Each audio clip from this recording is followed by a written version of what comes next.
Hiç düşündün mü bir Türk hanı neden bir Rus knezinin kafatasını kadeh yaptı? 9. yüzyılın sonlarında Karadeniz'in kuzeyindeki uçsuz bucaksız bozkırlarda yeni bir güç ortaya çıktı. Adları Peçeneklerdi. Göçebe savaşçılardı. Hayatları at sırtında geçti. Savaş düzenleri hız üzerine kuruldu. Bir anda ortaya çıktılar, ok yağmuru gibi saldırdılar ve rüzgar gibi kayboldular. Peçenek boyları ilk olarak Aral Gölü ile Sirderya arasında Hazar Denizi'nin kuzeyindeki bozkırlarda görüldü. Ama bozkırda hiçbir güç uzun süre yerinde kalmadı ve Peçenekleri Avrupa'ya taşıyan şey bir fetih değildi. Doğudan gelen başka güçlerdi. Oğuz baskısı ve bozkırdaki güç değişimi Peçenekleri batıya doğru itti.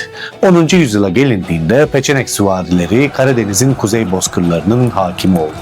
Don Nehri'nden Tuna'ya kadar uzanan geniş coğrafyada bozkırın gerçek gücü onlardı. Bu güç kısa sürede yerleşik dünyayla çatışmaya girdi. Peçenek akınları Kiev Rus knezliklerini sarstı. Rus yazıtları onları sınır tanımayan atlılar olarak anlattı. Ve bu çatışmaların en çarpıcı anlarından biri 972 yılında yaşandı.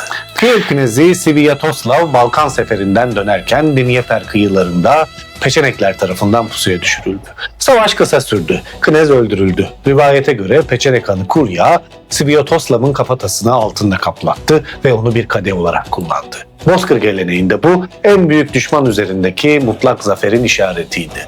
Ama bu sadece bir savaş değildi. Bozkır'ın gücü artık Avrupa'nın kapısına dayanmıştı. Peçenek süvarileri Tuna'yı geçti ve Balkanlara indi. 11. yüzyıla gelindiğinde Peçenekler yalnız akın yapan bir halk değildi. Balkanlara yerleşmişlerdi. Bizans için bu artık bir sınır sorunu değil, bir varlık kriziydi. Bizans orduları onları durdurmakta zorlandı.